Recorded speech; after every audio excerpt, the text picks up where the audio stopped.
নতুন ৪৫ লাখ সহ দেশে মোট ভোটার ১২.৫ কোটির বেশি, বাদ যাচ্ছে ২১ লাখ। হালনাগাদ শেষে ইসির খসড়া তালিকা প্রকাশ। নির্বাচনে প্রিজাইডিং অফিসারের নিরাপত্তা নিশ্চিত করবে সরকার। অভ্যুত্থান ঘিরে লুট হওয়া অস্ত্র উদ্ধারে পুরস্কার ঘোষণা স্বরাষ্ট্র উপদেষ্টার। ৩ দিনের সফরে কাল মালয়েশিয়া যাচ্ছেন প্রধান উপদেষ্টা। ঢাকা কুয়ালালামপুর ৫টি সমঝোতা স্মারক সইয়ের সম্ভাবনা। এবং ১ বছরে অর্থনৈতিক বিপর্যয় এড়ানো গেলেও জনজীবনে স্বস্তি ফেরেনি বলছেন বিশিষ্টজনেরা। মূল্যস্ফীতি ৫% রাখতে চান গভর্নর।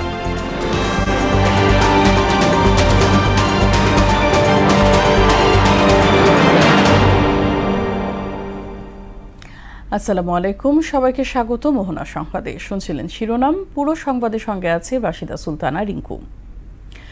হালনাগাদ কার্যক্রম শেষে ২০২৫ সালে ভোটার তালিকার খসড়া প্রকাশ করেছে নির্বাচন কমিশন। তালিকায় নতুন যুক্ত হচ্ছেন ৪৫,৭১,২১৬ জন ভোটার। এছাড়া তালিকা থেকে ২১,৩২,৫৯০ জন মৃত ভোটারের নাম বাদ দেওয়া হয়েছে। সব মিলিয়ে দেশে এখন ভোটার সংখ্যা ১২,৬১,৭০,৯০০ জন। দুপুরে নির্বাচন ভবনে ব্রিফিংয়ে ইসির সিনিয়র সচিব আক্তার আহমেদ জানান, তথ্য ভুল থাকলে ২১ আগস্ট পর্যন্ত সংশোধনের সুযোগ পাবেন ভোটাররা। এমআর আসাদের রিপোর্ট। আরপিও বাধ্যবাধকতা মেনে চলতি বছরের ২রা মার্চ ভোটার তালিকা প্রকাশ করে নির্বাচন কমিশন। তখন দেশে ভোটার ছিল ১২,৩৭,৩২,২৭৪ জন। এরপর হালনাগাদ কার্যক্রম শুরু করে ইসি। রোববার ব্রিফিংয়ে কমিশনের সিনিয়র সচিব আক্তার আহমেদ জানান, হালনাগাদে ৪৫,৭১,০০০ নতুন ভোটার যুক্ত হয়েছে, বাদ পড়ছে ২১ লাখের বেশি। প্রাপ্ত ভোটার যেটা ৪৫,৭১,২১৬ থেকে যদি আমরা ২১,৩২,৫৯০ বাদ দেই, তাহলে আমাদের নতুন করে ভোটার অন্তর্ভুক্তি হচ্ছে ২৪,৩৮,৬২৬। ১২,৩৭,৩২,২৭৪ সাথে যদি এই প্রাপ্ত ভোটারের সংখ্যা আমরা যোগ করি, তাহলে আমাদের ভোটারের সংখ্যা যে দাঁড়াবে ১২,৬১,৭০,৯০০। তথ্যে ভুল থাকলে ২১ আগস্ট পর্যন্ত সংশোধনের সুযোগ থাকছে, আর খসড়া চূড়ান্ত করা হবে ৩১ আগস্ট। অফিসগুলো এটার প্রকাশ করা হয়েছে। এই ব্যাপারে তাদের যদি সংশোধনী কিছু থাকে, সেই সংশোধনীগুলো আমাদেরকে জানাবেন এবং সংশোধনী অনুযায়ী আমরা এটা চূড়ান্ত করব ৩১ আগস্ট। চলতি বছরের ৩১ অক্টোবর পর্যন্ত ১৮ বছর পূর্ণ হওয়া ব্যক্তিদের যুক্ত করে আরেকটি তালিকা প্রকাশ করবে ইসি। ফলে ২০২৫ সালে দেয়া হচ্ছে মোট ৩টি ভোটার তালিকা। এই বছর মূলত ৩টা তালিকা হচ্ছে। একটা হচ্ছে যে ২রা মার্চ যেটা চূড়ান্ত করা হয়েছে, ৩১ আগস্ট পর্যন্ত আজকের বিবেচনায় যেটা চূড়ান্ত হবে, এবং ৩১ অক্টোবর পর্যন্ত বিবেচনায় নিয়ে যে ভোটার তালিকাটা চূড়ান্ত হবে। এমআর আসাদ, মোহনা সংবাদ, ঢাকা। জুলাই অভ্যুত্থানের সময় পুলিশের লুট হওয়া অস্ত্রের সন্ধান দিতে পারলে পুরস্কারের ঘোষণা দিয়েছেন স্বরাষ্ট্র উপদেষ্টা জাহাঙ্গীর আলম চৌধুরী। জানান, ৭০০রও বেশি অস্ত্র নিখোঁজ রয়েছে। দুপুরে আইনশৃঙ্খলা সংক্রান্ত কোর কমিটির বৈঠক শেষে এসব কথা বলেন উপদেষ্টা। ত্রয়োদশ জাতীয় নির্বাচনে প্রিজাইডিং অফিসারের সুরক্ষায় অস্ত্রসহ একজন আনসার সদস্য থাকবে বলেও জানান তিনি। শামীমুজ্জামান চৌধুরীর রিপোর্ট। গণ অভ্যুত্থানের মুখে গেল বছরের ৫ আগস্ট শেখ হাসিনা সরকারের পতনের পর থানা, পুলিশ ফাঁড়ি সহ পুলিশের বিভিন্ন স্থাপনা থেকে ৫,৭৫০টি আগ্নেয়াস্ত্র লুট হয়। গোলাবারুদ খোয়া যায় ৬,৫১,৬০৯টি। এর মধ্যে ছিল রাইফেল, এসএমজি, এলএমজির মতো আগ্নেয়াস্ত্র। লুট হওয়া অস্ত্র, গোলাবারুদ উদ্ধারে ৪ সেপ্টেম্বর থেকে শুরু হয় অভিযান। সচিবালয়ে আইনশৃঙ্খলা সংক্রান্ত কোর কমিটির বৈঠক শেষে স্বরাষ্ট্র উপদেষ্টা জানান, এখনো ৭০০র বেশি অস্ত্রের সন্ধান মেলেনি। আমাদের যে হাতিয়ারগুলি হারাই গেছে, এগুলির উদ্ধারের জন্য আমরা একটা সার্কুলার দিচ্ছি, এমন একটা প্রাইজও ডিক্লেয়ার করতেছি যে ইনফরমেশনটা দিতে পারবে তারা আমরা একটা কত টাকা দিতে পারি। আগামী জাতীয় নির্বাচনের প্রস্তুতি প্রসঙ্গে উপদেষ্টা বলেন, আইনশৃঙ্খলা বাহিনীকে প্রশিক্ষণ দেওয়া হচ্ছে। ভোটের আগেই বাহিনীর সদস্যদের মনোবল ফিরে আসবে। প্রিজাইডিং অফিসারে অনেক সময় অ্যাটাক করতে যায়, এই জন্য ওনারও আমরা কিন্তু একটা হাতিয়ার, ওনার একটা গার্ড ব্যবস্থা করতেছি, ট্রেনিং এর ব্যবস্থা করতেছি। এই জন্য আমরা আশা করি যে আমরা আল্লাহ দিলে ভালোভাবেই করতে পারবো।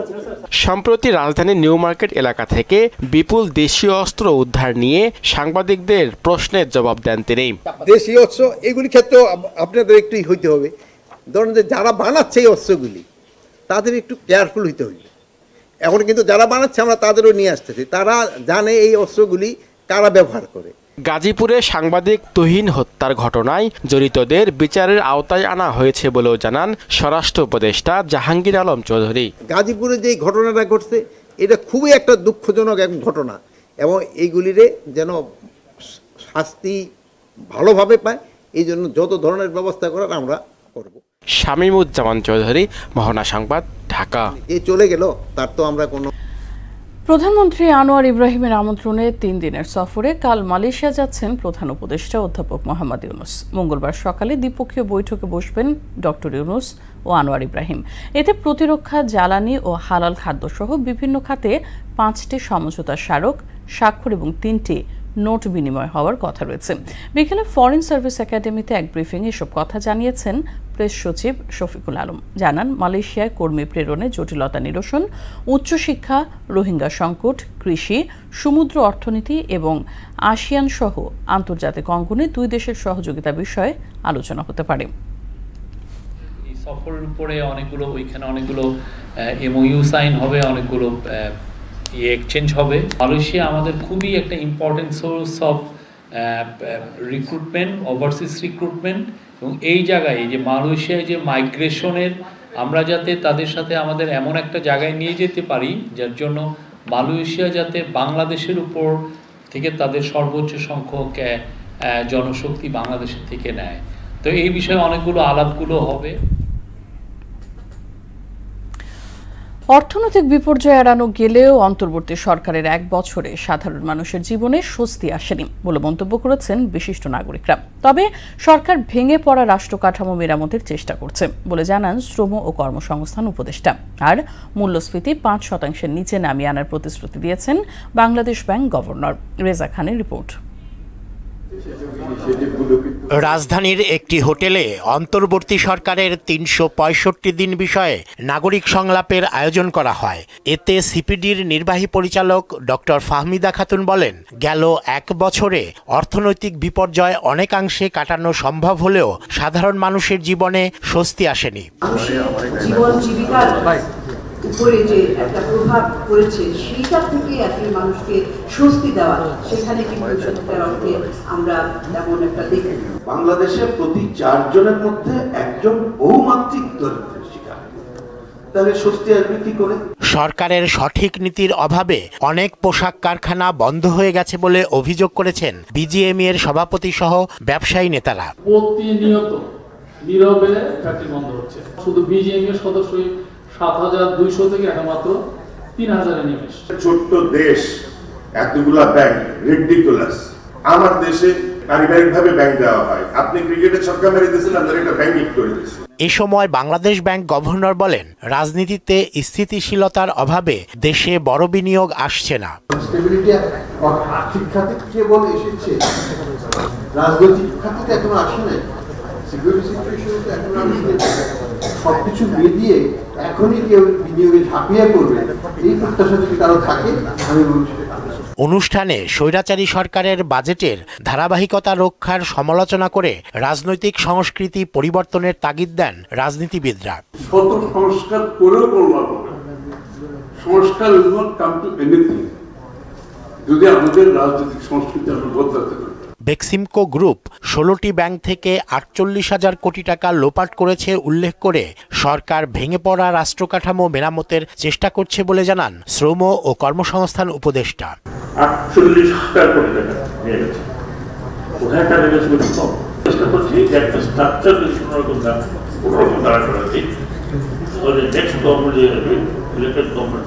এ সময় দান্দিক স্বার্থের রাজনীতি পরিহারেরও পরামর্শ দেন সাখাওয়াত হোসেন। মুশকিলটা হলো যে আমাদের যারা প্রতিনিধি দেখেছেন একটা কনফ্লিক্ট। রেজা খান, মোহনা সংবাদ, ঢাকা। জুলাই অভ্যুত্থানে বনশ্রীতে দুজনকে হত্যা এবং কার্নিশে ঝুলে থাকা যুবককে গুলির মামলায় অভিযোগ আমলে নিয়েছেন আন্তর্জাতিক অপরাধ ট্রাইব্যুনাল ১। একই সঙ্গে সাবেক ডিএমপি কমিশনার হাবিবুর রহমান সহ মামলায় পলাতক ৪ আসামির বিরুদ্ধে গ্রেফতারি পরোয়ানা জারি করা হয়েছে। বৃহস্পতিবার ওই মামলার আনুষ্ঠানিক অভিযোগ ট্রাইব্যুনালে দাখিল করে প্রসিকিউশন। আজ শুনানি করেন প্রসিকিউটর গাজী হুসাইন তামিম। এই মামলায় সুনির্দিষ্ট ৩টি অভিযোগ তুলে ধরেন তিনি। পক্ষ থেকে যে ফরমাল চার্জ আমরা দাখিল করেছিলাম, মাননীয় ট্রাইব্যুনাল এই ফরমাল চার্জের উপরে ভিত্তি করে 3টি অভিযোগ আমলে গ্রহণ করেছেন। সাবেক ডিএমপি কমিশনার হাবিবুর রহমানের বিরুদ্ধে প্রসিকিউশনের পক্ষ থেকে আমরা যে কয়েকটি অভিযোগ এনেছি তা হলো, উনি সাবেক প্রধানমন্ত্রী শেখ হাসিনার লেথাল উইপন ব্যবহার করে ছাত্র জনতাকে হত্যার যে নির্দেশ দিয়েছিলেন, সেই নির্দেশের ধারাবাহিকতায় উনি ওনার সাবঅর্ডিনেট পুলিশ ফোর্সদের ওয়্যারলেস মেসেজের মাধ্যমে ছাত্র জনতার উপরে গুলি করার নির্দেশ দিয়েছিলেন। কোটা সংস্কার নিয়ে শিক্ষার্থীদের আন্দোলনের শুরু যেই আদালতের রায় ঘিরে সরকার পতনের পর বিগত 1 বছরে সেই বিচারাঙ্গনে কতটা গুণগত পরিবর্তন এসেছে তা একটি বড় জিজ্ঞাসা। গণ অভ্যুত্থানের অন্যতম আকাঙ্ক্ষা ন্যায় বিচার প্রাপ্তি কতটা নিশ্চিত হয়েছে সেটিও প্রশ্নবোধক চিহ্নের মতো দাঁড়িয়ে আছে। এ নিয়ে রাষ্ট্রের আইন কর্মকর্তা ও সাধারণ আইনজীবীরা জানিয়েছেন মিশ্র প্রতিক্রিয়া। তবে স্বাধীন বিচার বিভাগের জন্য অন্তর্বর্তী সরকারের নানা উদ্যোগের প্রশংসাও করেন তারা। কাজী পাপ্পুর বিশেষ প্রতিবেদন। আওয়ামী লীগ সরকারের পতনের পর গত বছরের 10 আগস্ট ছাত্র জনতার বিক্ষোভের মুখে পদত্যাগ করেন প্রধান বিচারপতি সহ আপিল বিভাগের 6 বিচারপতি। এরপর হাইকোর্টের বিতর্কিত 12 বিচারপতিকে পাঠানো হয় ছুটিতে। সারা দেশে রদবদল করা হয় অধ্যস্থন আদালতের শত শত বিচারককে। স্বাধীন বিচার বিভাগ প্রতিষ্ঠায় আলাদা সচিবালয় প্রতিষ্ঠা সহ নানা উদ্যোগ নেন নতুন প্রধান বিচারপতি সৈয়দ রেফাত আহমেদ। গঠন করা হয় বিচার বিভাগ সংস্কার কমিশন। দেশের ইতিহাসের প্রথমবারের মতো আইন করে পরীক্ষার মাধ্যমে নিয়োগদান হতে থাকে হাইকোর্টের বিচারপতি। মামলা জট কমাতে করা হয় বিভিন্ন আইন সংস্কার। শুধুমাত্র মানুষকে হয়রানি করার জন্য আপিল করে আটকে রাখা আছে, এরকম 400 মামলা আমরা একদিনে আমাদের মাননীয় বিচারপতিদের সামনে নিয়ে এসে বলেছিলাম এই মামলাগুলোর রাখারই কোনো জাস্টিফিকেশন নেই। রাজনৈতিক প্রতিহিংসার কারণে, ক্ষমতার অপব্যবহার কারণে অনেক মামলা করা হয়েছে তাদের বিরুদ্ধে, কিন্তু মামলাটা করে তারা ফেলে রেখেছিলেন যে শুনানি করার সাহস পাননি। এখন সেগুলো তারা করার সাহস পাচ্ছে না। অভ্যুত্থানের পর মাত্র 1 মাসের মধ্যে নতুন প্রসিকিউশন টিম নিয়োগ দিয়ে শেখ হাসিনা সহ মানবতা বিরোধী অপরাধের অভিযুক্তদের বিচার শুরু করে সরকার। প্রথম পার্থক্য হলো ইনভেস্টিগেশনের সময়টা ডিলে ইন ব্রিংইং প্রসিকিউশন, এই বিলম্বর কোনো প্রশ্নই নাই আমাদের এখানে। সেখানে ছিল খুব অ্যানালগ, শুধু না, একদম ধারণা বেসড এভিডেন্স। আর এখানে হলো বেশিরভাগ হলো digital based evidence, document based evidence. এই ট্রাইব্যুনাল হওয়ার পরে যতগুলো প্রশ্ন ডিফেন্স থেকে অথবা আওয়ামী লীগ থেকে তোলা হয়েছে সবগুলোই কিন্তু প্রসিকিউশনের বিরুদ্ধে। বিচারক নিয়ে কোনো প্রশ্ন তোলার সুযোগই তারা পায় না। তবে এত কিছুর পরও বিচার বিভাগের প্রতি জনগণের আস্থা ফেরেনি। এমনকি বিচারকরা নির্ভয়ে বিচার কাজ পরিচালনা করতে পারছে না, এমনটাই দাবি আইনজীবীদের। বিচারকদের মনে একটা সাহস থাকবে এবং একটা চিন্তা থাকবে যে আমি স্বাধীনভাবে বিচার করতে পারবো, কিন্তু আমি দেখছি বাংলাদেশের প্রেক্ষাপটে সেই পরিস্থিতি নাই। হাজার হাজার লক্ষ লক্ষ মনো সরকারই বলছে এগুলো মিথ্যা মামলা, কিন্তু আমরা আদালতে আসলে আমাদের জামিন হচ্ছে না। তাহলে এটা আমি কি বলবো বলেন? বিচার বিভাগকে আমরা বলবো যে বিচার বিভাগ স্বাধীন হয়ে গেছে? এখনো ওই আইনজীবীদের ভয়তে তাকে জামিন দিতে হয়, অথবা জামিন ক্যান্সেল করতে হয়, অথবা রিমান্ড দিতে হয়। এই পরিবেশ পরিস্থিতি যদি বিদ্যমান থাকে এটাকে ন্যায় বিচার বলে না, এবং ন্যায় বিচার বলবো না আমরা। ন্যায় বিচার প্রতিষ্ঠার জন্য প্রতিবন্ধকতা দূর না করতে পারলে তা জুলাই অভ্যুত্থানের আকাঙ্ক্ষাকে প্রশ্নবিদ্ধ করবে বলে মনে করেন তিনি। যে পরিবর্তন হয়েছিল সে পরিবর্তন অকার্যকর হয়ে গেছে, কোনো বৈষম্যহীন বাংলাদেশ সৃষ্টি হয় নাই। কাজী পাপ্পু, মোহনার সংবাদ, ঢাকা। হল পর্যায়ে ছাত্র রাজনীতি নিয়ে শিক্ষার্থীদের মাঝে ভয়ভীতি ও শঙ্কা আছে বলে জানিয়েছেন ঢাকা বিশ্ববিদ্যালয়ের উপাচার্য অধ্যাপক নিয়াজ আহমেদ খান। ঢাবির আবাসিক হলে ছাত্র রাজনীতি নিষিদ্ধের বিষয়ে বিশ্ববিদ্যালয়ের উপাচার্যের সঙ্গে ক্রীড়াশীল ছাত্র সংগঠনগুলোর নেতাদের বৈঠকে এই কথা বলেন তিনি। সংগঠন ও শিক্ষার্থীদের সঙ্গে আলোচনার মাধ্যমে সমাধানের আশা জানান উপাচার্য। এ বিষয়ে আরো জানাতে ঢাকা বিশ্ববিদ্যালয় থেকে যুক্ত হচ্ছেন সহকর্মী মাহবুব হাসান রিপন। রিপন, বৈঠক কোন পর্যায়ে আছে আর সেখানকার সবশেষ পরিস্থিতি জানাবেন আমাদেরকে।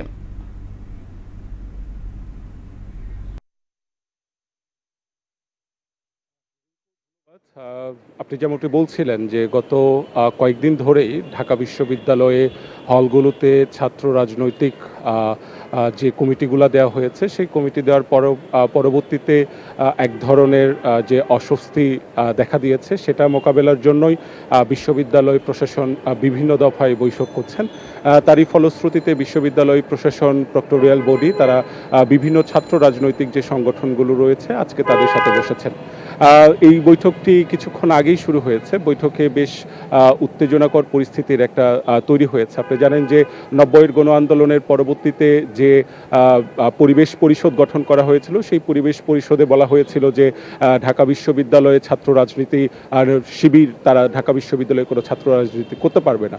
তো 5 আগস্ট পরবর্তী সময়টাতে এই বৈঠকে শিবির অংশগ্রহণ করাতে ঢাকা বিশ্ববিদ্যালয়ে যে বাম সংগঠনগুলো রয়েছে ছাত্র ইউনিয়ন, ছাত্র ফেডারেশন এবং বাংলাদেশ ছাত্রলীগ BSL তারা কিন্তু এটা প্রতিবাদ জানিয়ে বৈঠকটি বয়কট করেছেন। এটি যেমন একটি তথ্য। দ্বিতীয় যে তথ্যটি সেটি হচ্ছে যে এই বৈঠকের পরবর্তী যে সময়টি সেখানে কিন্তু প্রধান যে সংগঠনগুলো ছাত্র রাজনৈতিক ছাত্রদল, ছাত্র শিবির এবং গণতান্ত্রিক ছাত্র সংসদ সহ যে স্টেকগুলো রয়েছে তাদের সাথে কিন্তু বিশ্ববিদ্যালয় প্রশাসন বৈঠক করছেন এবং এই বৈঠকের যে ফলাফল যে বিষয়গুলো নিয়ে আলোচনা হতে পারে যে হল রাজনীতি কতটুকু হলে রাজনীতিটা থাকবে কি থাকবে না এই বিষয়ে বিশ্ববিদ্যালয় যে কঠিন একটি জায়গা রয়েছে সেই জায়গা থেকে সরানোর ক্ষেত্রে বা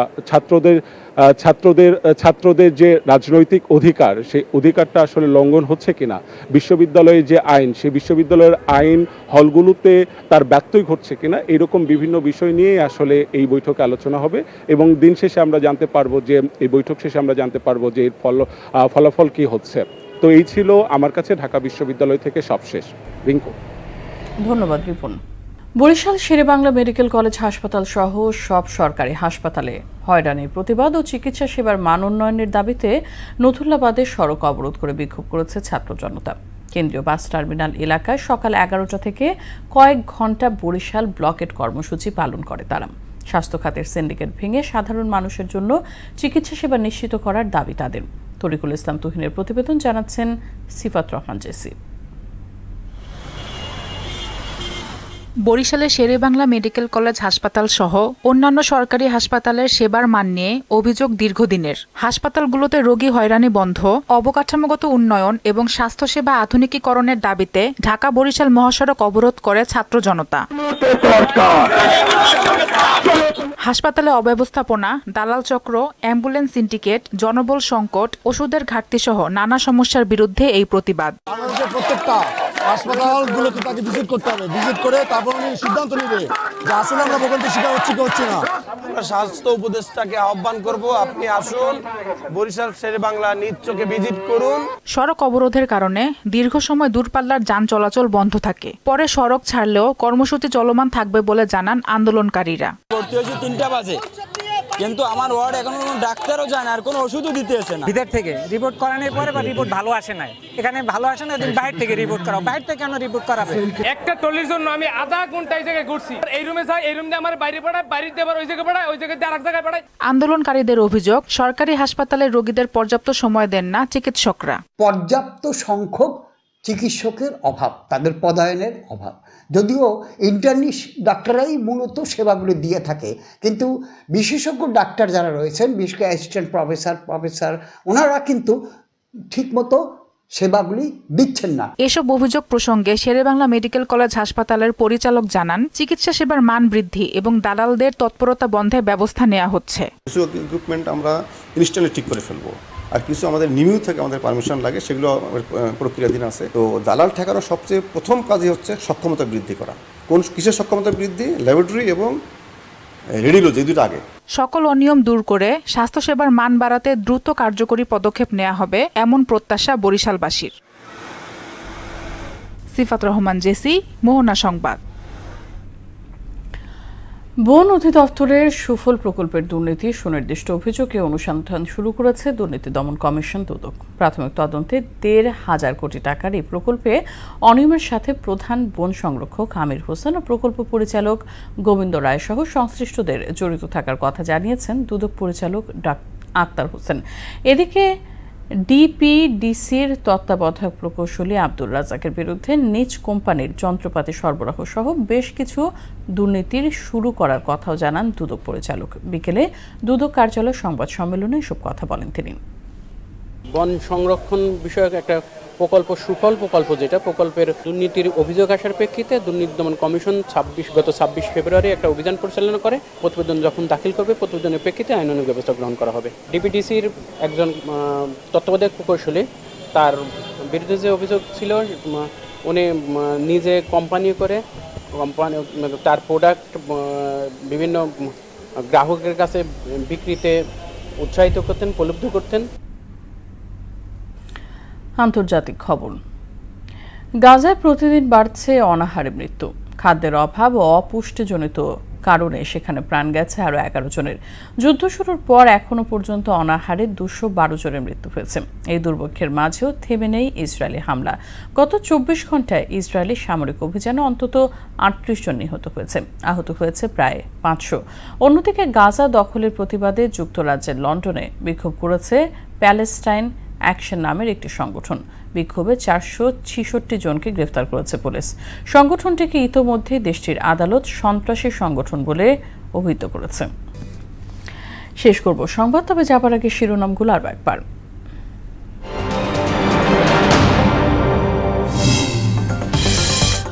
নতুন ৪৫ লাখ সহ দেশে মোট ভোটার ১২.৫ কোটির বেশি, বাদ যাচ্ছে ২১ লাখ। হালনাগাদ শেষে ইসির খসড়া তালিকা প্রকাশ। নির্বাচনে প্রিজাইডিং অফিসারের নিরাপত্তা নিশ্চিত করবে সরকার। অভ্যুত্থান ঘিরে লুট হওয়া অস্ত্র উদ্ধারে পুরস্কার ঘোষণা স্বরাষ্ট্র উপদেষ্টার। ৩ দিনের সফরে কাল মালয়েশিয়া যাচ্ছেন প্রধান উপদেষ্টা। ঢাকা কুয়ালালামপুর ৫টি সমঝোতা স্মারক সইয়ের সম্ভাবনা। এবং ১ বছরে অর্থনৈতিক বিপর্যয় এড়ানো গেলেও জনজীবনে স্বস্তি ফেরেনি বলছেন বিশিষ্টজনরা। মূল্যস্ফীতি ৫% রাখতে চান গভর্নর।